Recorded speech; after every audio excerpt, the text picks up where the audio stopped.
Bees, butterflies and moths play a critical role in the global ecosystem. They act as pollinators, where some 90% of flowering plants rely on them. But experts say up to 40% of these insects risk extinction, and Canada doesn't have a plan to address this issue. For more on this, let's go to Carolyn Callaghan. She is a senior conservation biologist for the Canadian Wildlife Federation. She joins us now from Luskville in Quebec. Carolyn, thanks for joining us.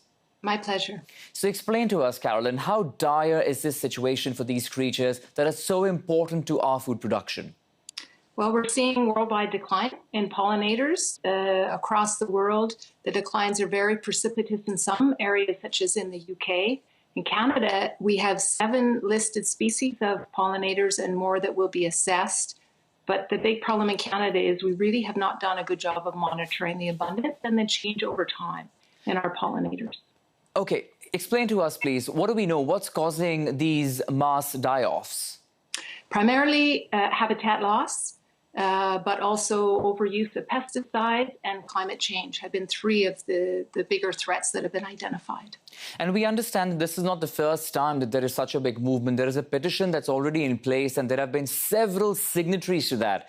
But there hasn't been much movement. Is that correct? Yes, that's correct. So we're asking for the Canadian government to consider creating a pollinator action plan, so conservation plan, and that would include recovering the species that have been affected, but also creating habitat.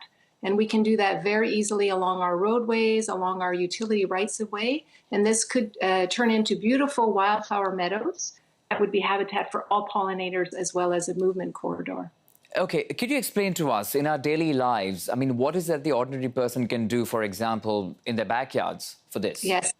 Yes, so we can all help to recover pollinators. We can plant pollinator gardens. Anyone who has a garden can plant wildflowers, and that will become a sanctuary for pollinators. And we're finding that the cities are really important for these sanctuaries.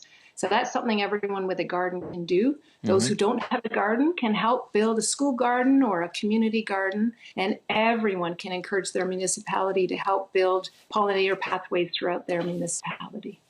Could you also explain to us, how is this so important and linked to food production? Well, it's very important to our food security. So 1 out of every 3 bites of food that we eat is thanks to pollinators. So if we love fruits, if we love vegetables, even dairy products depend on pollinators because the forage that the dairy cows eat are reliant on pollination. If we love any ecosystem that we live in, it's thanks to pollinators because they pollinate about 90% of the world's wildflowers. So they're really essential for our existence. And are there any specific areas in particular that need more attention, Carolyn, as compared to others in Canada? Well, our bumblebees are in trouble, but we don't know about the other pollinators as much because we're not paying attention to them. So we're really asking the Canadian government to consider building a monitoring strategy that would take us across the country so we can get a much better handle on the abundance and diversity and how that's changing over time. And can this be reversed quickly, you think, Carolyn?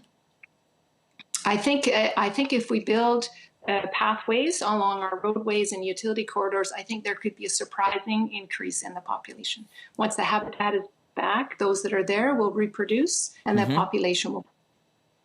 All right. Appreciate your time. Carolyn Callaghan, thank you so much for taking our time and speaking with us today. Thank you. My pleasure.